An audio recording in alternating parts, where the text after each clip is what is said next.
Have you ever wondered about learning to fix and even create your own clothing?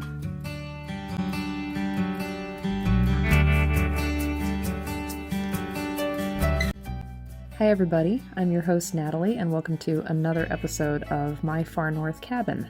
I do this show out of my cabin here in South Central Alaska, where my partner Jason and I live 100% off the grid, about half a mile from the road system, where we've been slowly developing our homestead for the past 7 years.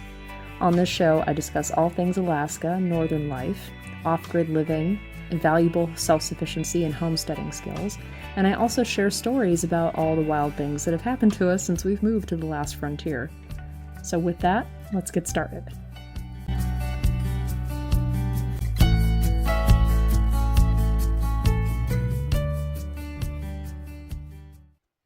Well, hey everybody. Thanks for joining me once again for this podcast. And as I'm recording this, it's now officially August here in Alaska, and all the fireweed flowers are in bloom, and their bright purple and pink color is just really pretty, and it's permeating the landscape. When I see those blooms, I get kind of a mixed emotion. I love seeing their color, but I also know that the flowers represent our official countdown to winter.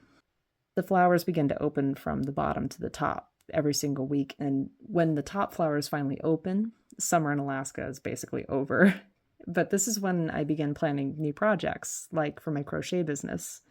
And for me, that means designing new patterns, which is kind of new to me. I'm just starting to do that.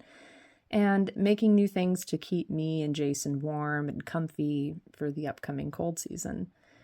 And being able to create, design, and even write patterns for crochet clothing has been a major homesteading skill that I've learned since moving to Alaska, as well as how to mend and upcycle clothing to get the most mileage that I can out of it.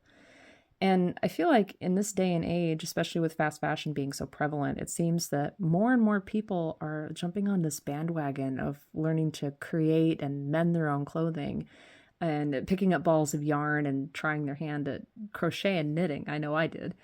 I don't think I would have learned how to crochet so fast if it weren't for someone who's really special to me, who sent me a very special package for my first Christmas here in Alaska. Well, that was my mom, and her name is Corrie, and she's my guest today.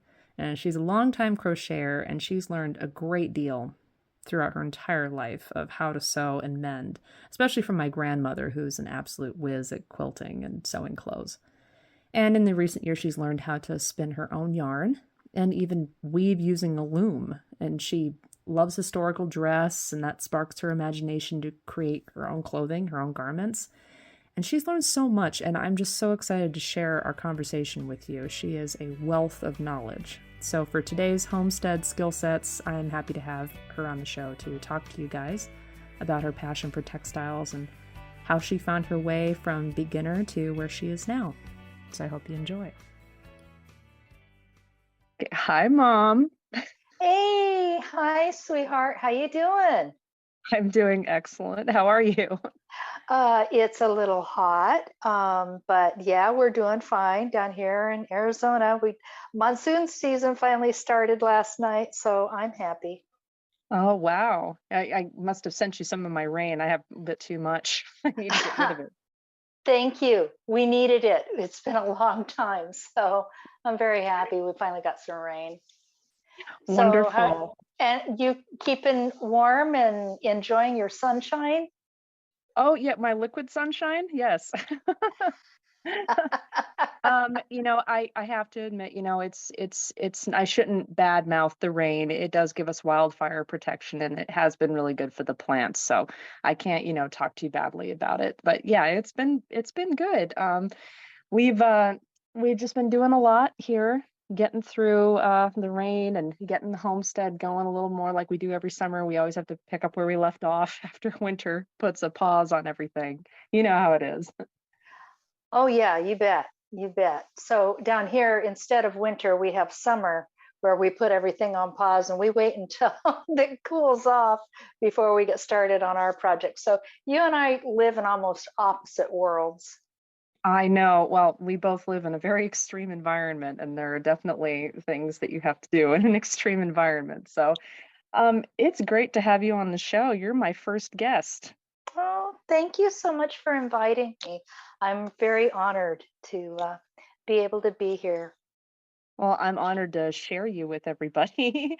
As I've been putting this podcast together, it occurred to me that I know a lot of interesting people that have so many skills, and many of those skills are really useful in a homesteading or even off-grid setting. So definitely a big one is being able to mend or upcycle materials so that you get the most use out of it, and even learning how to create your own clothing, blankets, and housewares. And I've definitely learned so much more about that since moving to Alaska off the grid. And you've definitely inspired me so much, especially with crochet. So thank you for that. That's my pleasure. I'm not sure if it was a blessing or a curse. Sometimes people who learn crochet can become somewhat obsessive about it. So A hope it little bit. treats you well. Well, so far it has. It was a little frustrating in the beginning, but it's definitely more rewarding now. So, but I want to, definitely talk about where maybe your sewing, mending, and crochet journey really began. So maybe you'd like to tell us about that a little bit. Yeah, sure. Really, if you want to get to the beginning, ever since I was a little girl, my mother always would sew my clothes, Nancy, and she learned, from growing up. But they didn't have a lot of money, and they had a 1926 Singer treadle sewing machine, and so my mom learned to sew on that, and she made her schools for her clothes for high school. And then when I came along, she would make my wardrobe. So for me, from the very beginning, um, I equated my clothes coming from my mother, who would, make things and I wore them to school, especially things that were like matching, so that I'd have dresses with little matching shorts underneath for my, modesty.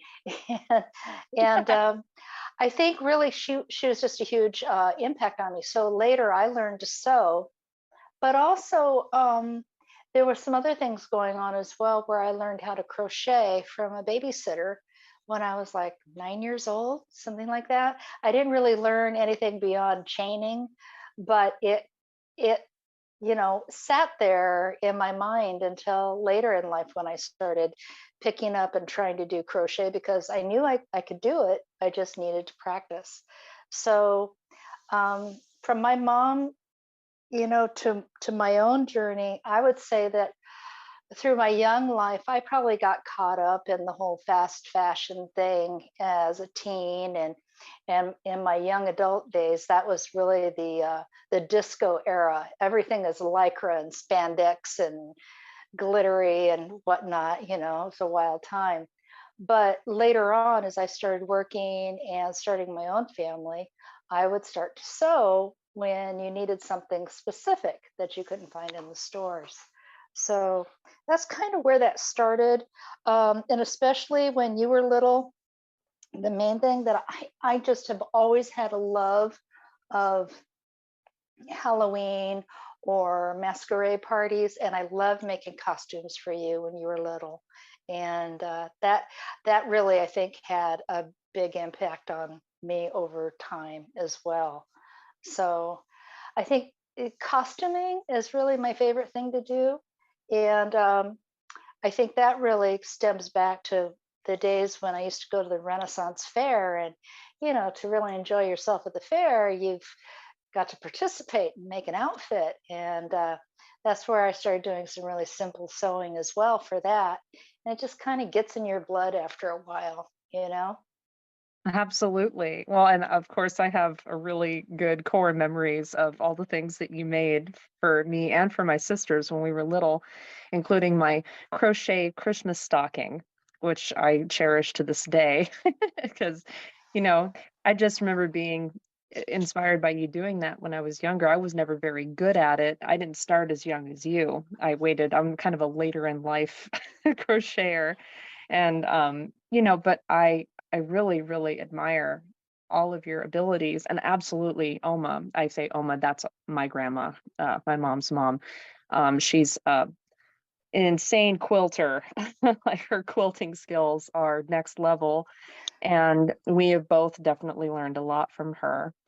And, I like that you mentioned historical dress because I know that historical dress and what's known as history bounding really inspires you. So, you know, what are some of the things that you really like to make? What really, lit the fire for you with that beyond just the, making a clothes for the Renaissance fair? Because I know you like to dig deep. You're really into history. My whole life, you have been very into history.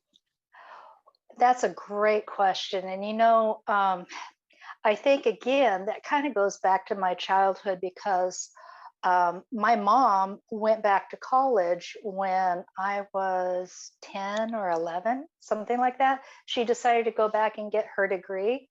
And she took a ton of anthropology and archaeology classes, and she'd bring these fascinating books home with pictures of Neanderthals and Cro-Magnon men and their bones and their cultural findings.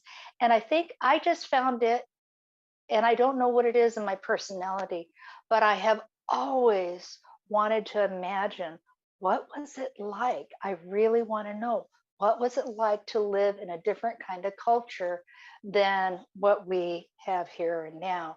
Um, Escapism, maybe, I don't know. But I think later on in life, when I came across the books Clan of the Cave Bear by Jean Aul, um, I think because I had been exposed to my mom's trek through anthropology and history, I became very interested in the rich descriptions that Jean Aul does in her books, the Clan of the Cave Bear series.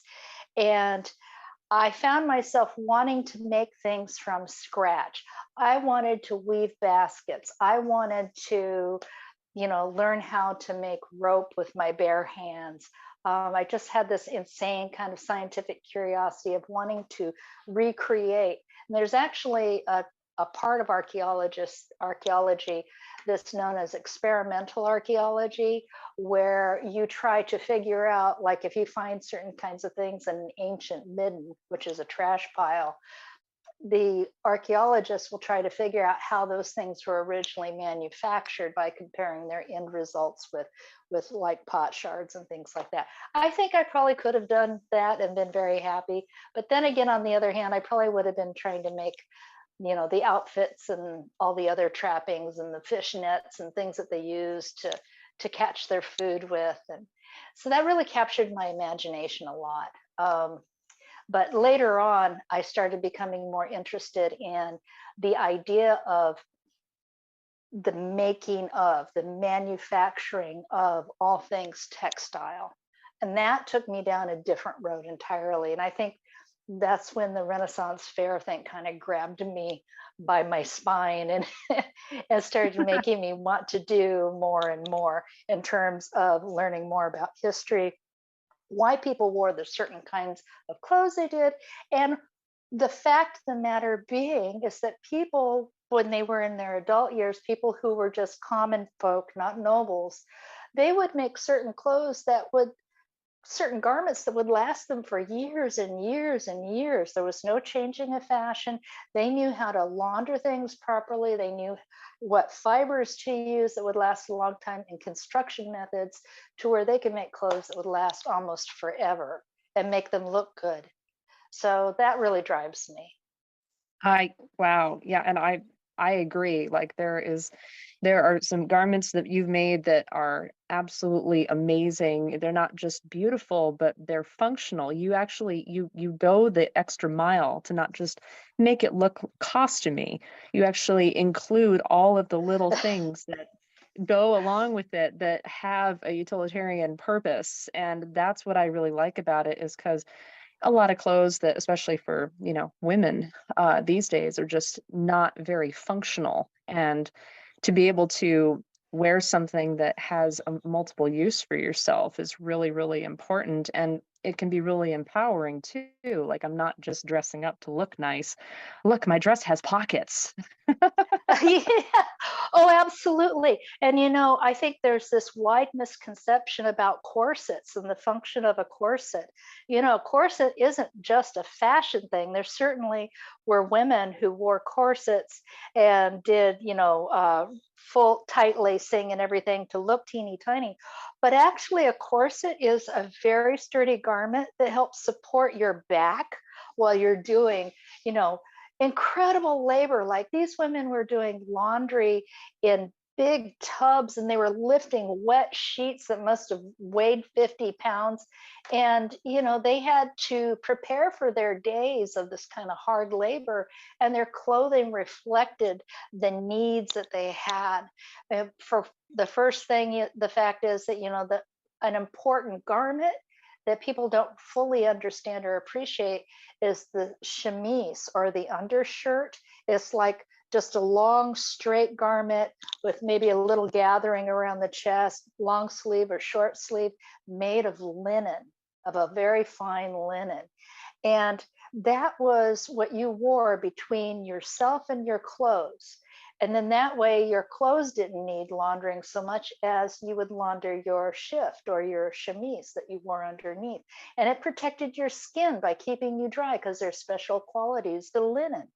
So that's like a technology just in and of itself. Then you would wrap a corset and then a couple of skirts and then whatever, your vest and your hats and all the other stuff.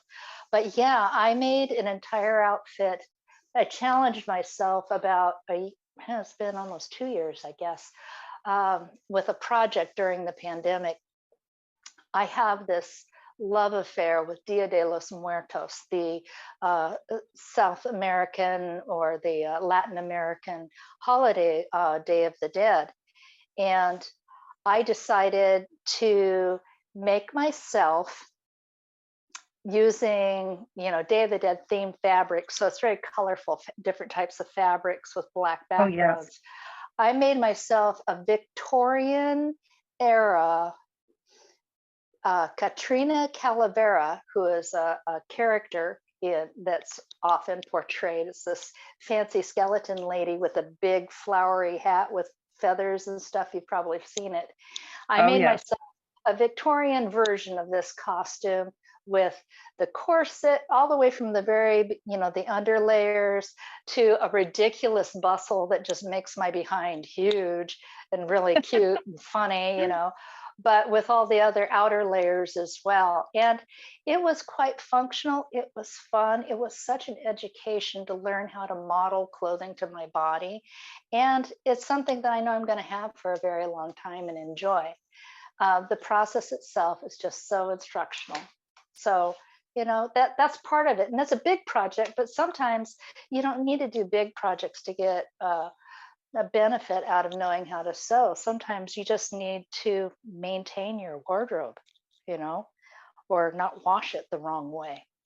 Yeah, absolutely. And, as a lot of people who do homesteading and off-grid lives know, maintenance is a huge part of our life with everything. And we're always trying to get the most mileage out of everything that we use, including our clothing, because, you live harder when you do this life. And I know you don't because you live in a suburb, but at the same time, the fact that you've developed this skill even over many years is just so valuable, and I respect it so much. And I really think that learning how to sew, mend, embroider, even crochet, and knitting is really useful as a self-sufficiency skill because, like you mentioned, how you made the dress just to suit you and to suit your needs and how you liked it to look. Well, there's a very personal element that's missing in clothing these days. I mean, you go to a store and you just can't find anything that fits you for you. And so being able to sew can really change that, or even crocheting, which some people might find easier to get into. I know I did because I always had trouble sewing as a young girl. Oma really tried. She tried to teach me as a kid on the sewing machine, but I just struggled with it so much. But I think one of the things that helped me again learn to sew now that I'm in my homesteading phase of my life, was when you gave me Bernadette Banner's book on hand sewing. Mm. And that book was life changing. It really helped me understand like the basic principles and the fundamentals better. So, like when I go to hop back on the sewing machine again, I know that I'll understand some of those things better. Do you have any advice for a beginner who gets easily overwhelmed by like a sewing machine or even following a sewing pattern for how to get started? Oh, yeah, absolutely. It's like people think that you should be able just to sit down and maybe with a lesson or two be able to start using a sewing machine. But it's a lot like learning to drive a car. If you've never driven a car before, it's every bit as difficult as driving a car, of operating several different functions at once. So, to me, the most important thing is to scale down your first project to where you're doing something super simple and that the outcome is not that important, such as pot holders, dish towels, play placemats, aprons, just simple little things to where you're focusing on stitching a straight seam, because really that's number one. If you can learn the concept of joining two pieces of fabric together in a way that they won't pull apart, they won't fray, and they won't gap, then you have mastered the most important construction technique. It's like being able to use a hammer and nails to put a house together. You are manufacturing something, you're fabricating. And that's one of the things that I think that women for eons, we've been the manufacturers sort of the internal world when it comes to soft things and textiles, and even the spinning of yarn and the creation, the weaving of fabric itself, in addition to things such as crochet, which actually crochet, I highly recommend it because you can go to almost any level and make something beautiful. So, that's a great place to start. But Oh, what you're yes. doing when you're crocheting, what you're really doing is you're transforming string into fabric. And then once you have a fabric, you can form that into a garment or into some utility that you need, a cover for your for your barbecue, whatever it is, a coat for Yeah, your just as long as it's doggy, not acrylic for the barbecue. Yes, that's right. Taking your regional, your climate things into account. Um, yeah, and I think another thing in a sidebar about crochet, you know how much stuff I've made. Oh my Oh, yeah. gosh. Oh, To yeah. me, crochet is meditative. And I know that I have made tons of stuff that did not even need to be made because I needed to make it just to find some serenity. And I got to the point to where I could almost crochet without looking. And I've made entire blankets and bedspreads and you know all kinds of stuff. But it's because I feel like I get into the zone. And in this world, we need to have a connection to creation and get back to that core of who we are as individuals. There are times when I'm working with crochet or I'm working with my yarn spinning wheel, or I'm working with my loom, how amazed I am about how perfectly our bodies are made for doing this kind of eye hand coordination work and how good it feels to do it.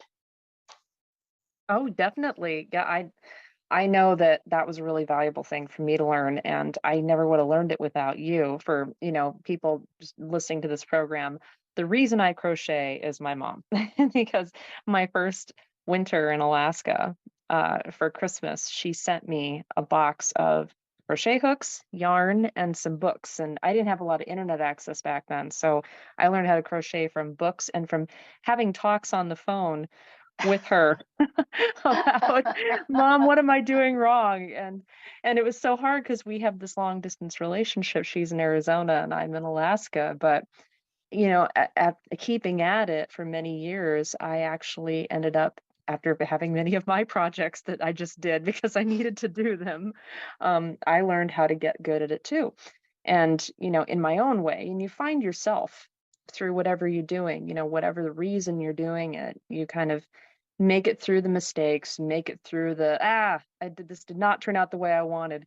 And you just kind of move on, but you're always learning. And so I definitely recommend crochet as a good way to start learning some kind of a fiber art. Sewing can be a little intimidating for somebody who's never really done it before. It can be a little detail oriented. And the nice thing about crochet is that you can pull your stitches out and start again.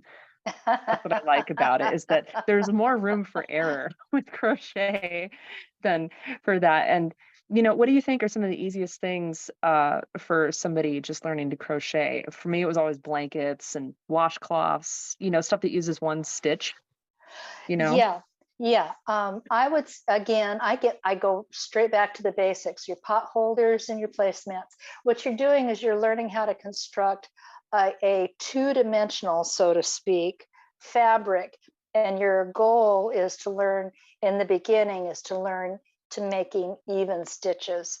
So basically, crochet is just making loops within loops, right?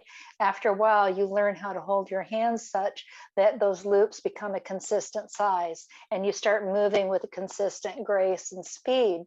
At that point, then you learn how to do the next thing, which you go from chaining to single crochet, you go from single crochet to double crochet. And when you learn how to do these steps and you learn how to go back and forth in a row, you're also learning how to control your selvages. That's the edges of a fabric. You're learning how to create something that is square. So someday you'll understand the difference between making a square and making a triangle or making something in the round. For some people, it's easier just to start going a ways, connect a circle, and then just go in the round until you've got a tube and tie the top together and make it into a hat. You can you Yeah.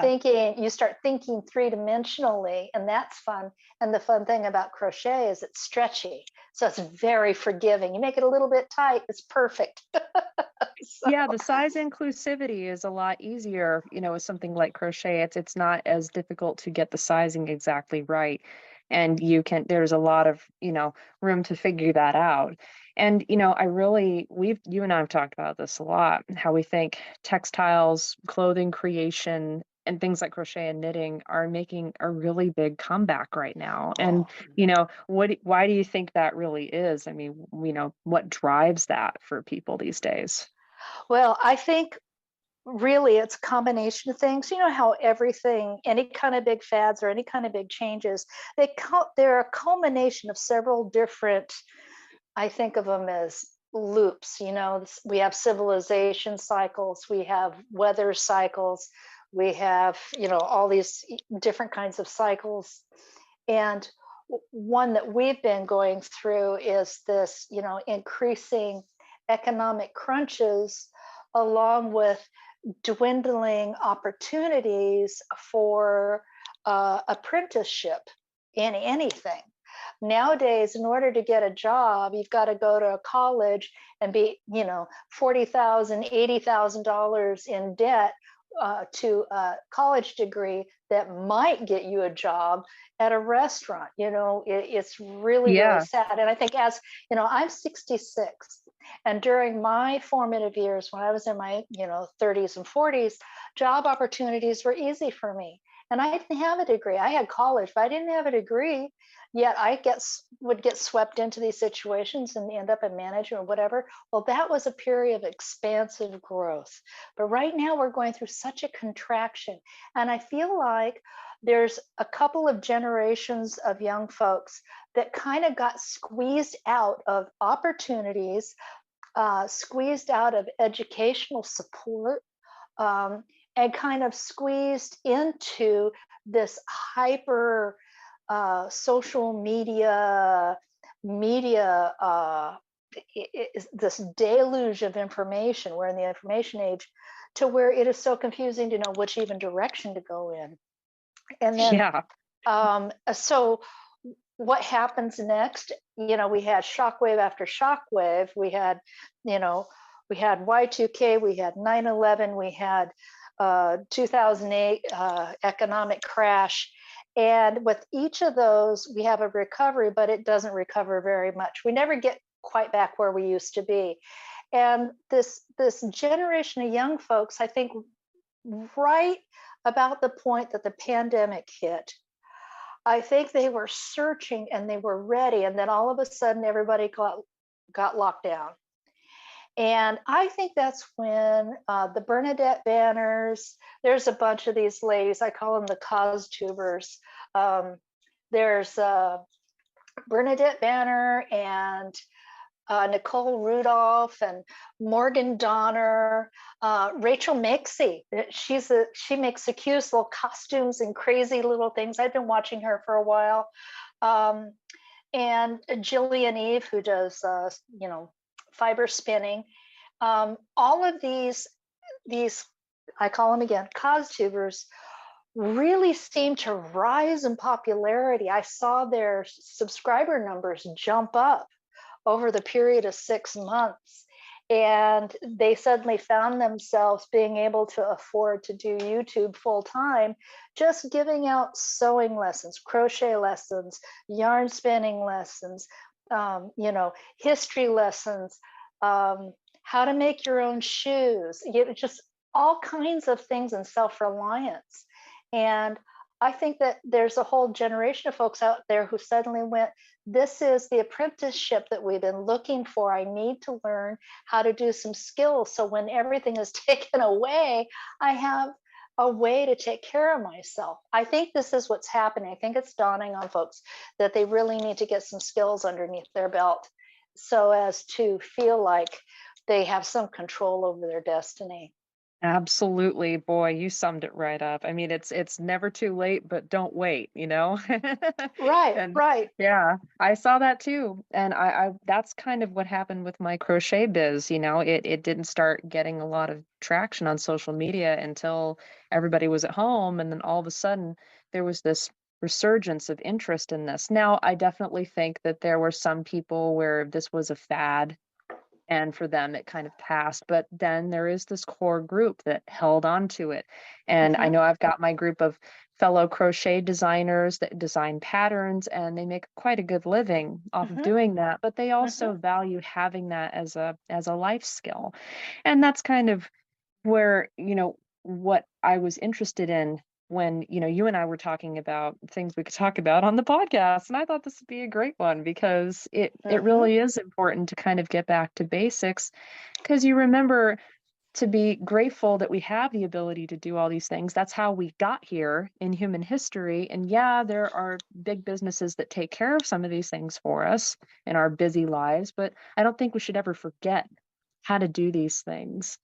And when you talk about basics, I mean, my God, you learned how to weave with a loom and even use a spinning wheel to make your own yarn. I mean, did you learn how to do that during the lockdown? Well, actually, the lockdown and my retirement sort of happened at the same time. And I had told myself my whole life, I want a spinning wheel. I've always wanted a spinning wheel. I got to have a spinning wheel. And so I went out and I got my first spinning wheel after I retired in 2020. And I wasn't really sure where to start, so that's when I started looking around on YouTube, and that's when I found Jillian Eve, who does a lot of beautiful tutorials and some really fun discovery stuff, and his just like goes into the history of spinning and talking about the different kinds of wool and different kinds of fibers that you could spin with. And I really found myself enjoying it once I got started. It was tough. Okay, I'm not going to lie. It took me a while. Um, when I first got my spinning wheel, it was fun to sit there. Finally got it hooked up, and I'm pumping away, and it's doing its thing. I thought, this is really cool. Then you try to put some fiber into it. It's like, it's this big mat. It's like, Yeah, okay, let's bit of a untangle learning this and curve. start over. Um, and I got a little bit of a giggle when I saw Bernadette Banner talking about her antique spinning wheel that she got a while ago. I think it was almost a year ago. And her plan was to learn how to spin linen first, straight out of the gate. Did she know that she was picking the absolute hardest fiber and the smallest kind of thread there is to make? Possibly, but that's the way she is. She's part of these brave, you know, explorers in the world of teaching yourself crafts, of just going after something until she finally gets it. And she did. She had a lot of trouble and she did have regrets, but I knew the feeling because I went through that with wool. I bought some really crappy, it's like wool. It was good for felting. And I thought, well, it's a lower price. That way, if I ruin it, it won't hurt anything. Au contraire, not a good idea. You actually should start with good fiber. That's I learned good. all of that stuff the hard way. But yeah, and also when you spin your own wool, you're going to start out as a beginner, because I'm only a beginner. I'll tell you that right now. But what you end up with is really chunky, beautiful art wool. Well, what do you do with art wool? You can't crochet with it because you can't loop that stuff to save your life. You break your crochet hook. You can use Yeah. it in weavings, and you can make the most artistic, beautiful weavings with it. And that's why I went onto the weaving loom, because I thought, well, if I'm going to make chunky jumbo art yarn, I may as well make it into artistic pieces. And so that's what I'm doing. That's amazing. That's so amazing. And I've seen the blankets that you've made, like for my nephews, and it's just so beautiful. And I know that you really, I love the progression that you've been on throughout your journey of textiles, and it's just so beautiful. And I think that even if somebody didn't have like a hardcore, interest the way that, you and I tend to dive into things. You're the Yeah. tree and I'm the acorn, and the acorn falls straight down. So I, I definitely get into the history of how things were made. But at the same time, is there any kind of project idea or something creative and cool that you would suggest to somebody who wants to build any of these skills, whether it's like embroidery or crochet or sewing or whatever, that can get them inspired and motivated to keep learning and build this skill? Well, that's a really good question. And it made me think in like two different directions. The first thing that I would say, it depends on what kind of person you are and what's important to you. And the reason why I bring that up is because for me, the key motivation in creating something typically is I'm fulfilling some sort of need or want or virtue or something along those lines. So if you're the kind of person who's frustrated because the world isn't recycling enough, or you wish you could do something to make the world a better place, start with repairing your own clothing and get out of the fast fashion loop. you Yeah, will definitely. immediately you will immediately save the world energy, water, and maybe even human suffering around the world. Because right Absolutely. now, the cycle time for new garments is so small and so far away. You end up with a cycle time of only a few months. And remember, we were talking earlier before about people in earlier centuries. You get a good tailored wool suit and you can take it out and take it in and repair it and repurpose it into something else later and wear that thing for 50 years. And that is a huge resource saver on our planet and on our systems, on our water, everything that's important. So that's one kind of person. If you were that kind of person where you felt like you wanted to do something good for the planet, start mending your own clothes, shop at secondhand shops, buy stuff and repurpose it into something new. Buy a skirt and make it into a cape. You know, Yeah, that's my definitely. that's my advice. That's good. That's a good one. And also, if you see ideas that are cute or useful on YouTube, or even, just surfing around the web anywhere, like, don't be afraid to just try and figure out what you need to do to replicate those. It may not require that many tools. It may not require that many supplies. And now is one of the greatest times in human history to be able to learn anything. It's at your fingertips, for goodness sake. We have Hmm. these phones, we have everything. And so it's always a good time to learn. And so I think that's really good advice. And I mean, gosh, if I'd listened to this interview and I'd never done anything like this, I'd be inspired and going out there trying to find what my fiber passion is if I didn't have one. And you definitely reigniting my flame. I kind of drop off in crocheting during the summertime because, summer gets so busy, but around fall and winter, that's when, my business really picks up again. And I had to get brave and start designing patterns, which was not easy for me. But if I look back 7 years ago, I would never have guessed that I would be doing anything like that now. And that's just because it was a natural progression that I built a little bit at a time. I had to build my confidence by making a lot of mistakes, but that's how you learn. And I really thank you for helping, me go down that road. It's really been beneficial to my life. Well, I'm glad, and not only that, I'm not surprised because I've seen the potential in you all along. It's just a Oh, matter of when a person is ready to learn something. As they say, the teacher will appear. And I think for me, that teacher could be social media, YouTube, whatever, your neighbor. You if you go to church, you can join the crochet ladies group who are making prayer shawls. You can do all kinds of things to learn. There are so many folks like me in my age group who would love to share what they know with younger generations and be there as mentors.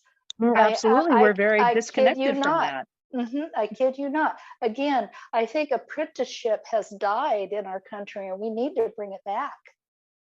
Well, and that's it's a dual responsibility. People have got to want to share information and people have got to want to learn. So for those wanting to learn, get in there and, don't be afraid to dive in Right. and find out, it's okay to make mistakes. That's how you learn. So, I want to thank you so, so much for coming on the show today and for sharing all of your experience and your journey and your insight with us. It's been absolutely amazing. And it definitely won't be the last time. I mean, we have boatloads to talk about, and Hey, I can't wait to have you back.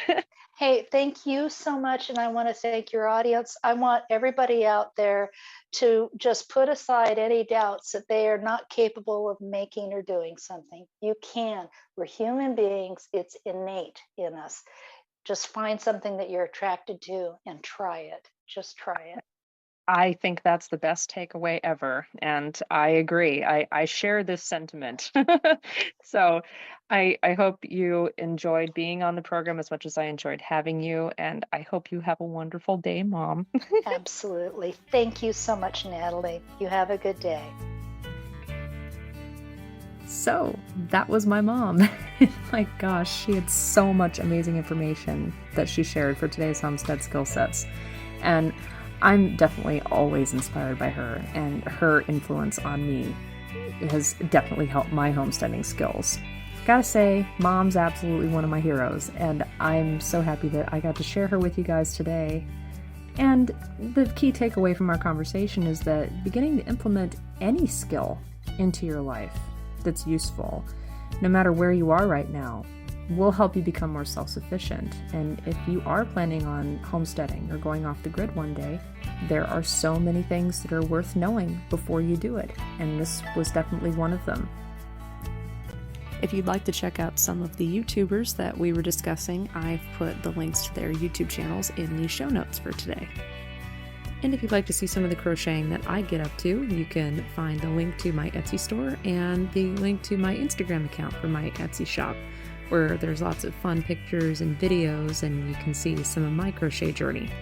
Also in the show notes is the link to the Instagram account for this show, which is at My Far North Cabin, and the link to the Patreon page if you're interested in supporting this podcast and even my homestead. I really appreciate my patrons, and thank you so much for your contributions.